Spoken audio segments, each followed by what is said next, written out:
About a metre inside the door, I could see a female laying on her back, head towards the door, and her arms were up above her head. There was also some broken beer bottles, appeared to be stubby size, and there was a strong smell of alcohol present inside the house. I went to the gentleman who was still sitting on the seat, and I said, "The lady in the house, who's that?" He said, "Judith Brown." I said, "And what's your name?" He said, "Ross Brown." I ascertained from him that it was his wife, and while speaking with him, he had a strong smell of alcohol on him and on his clothing. And I could see he had a laceration to the back of his left hand.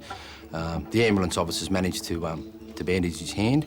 I had to say to him, like, "Calm down, mate, like, sit down, take it easy. They're here to help you." However, he was still aggressive and quite agitated in his approach with us.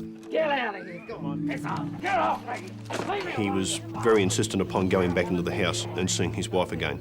And, you know, I was trying to be very understanding that inside was this man's wife of some 20 years, but for reasons of protecting evidence and things like that, we had to convince him that was not the thing to do. Judith Brown was laying on her back in the foyer of the premises. She had severe head injuries, and there's a lot of low-level blood spatter on the walls. So the deceased was actually about floor level when she received a lot of the impact.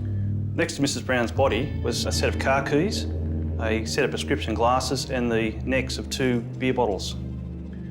On one of the shelves of the brick partition, which separated the lounge room from the entry foyer, was a circular stain in blood which appeared to be consistent with the base of a beer bottle.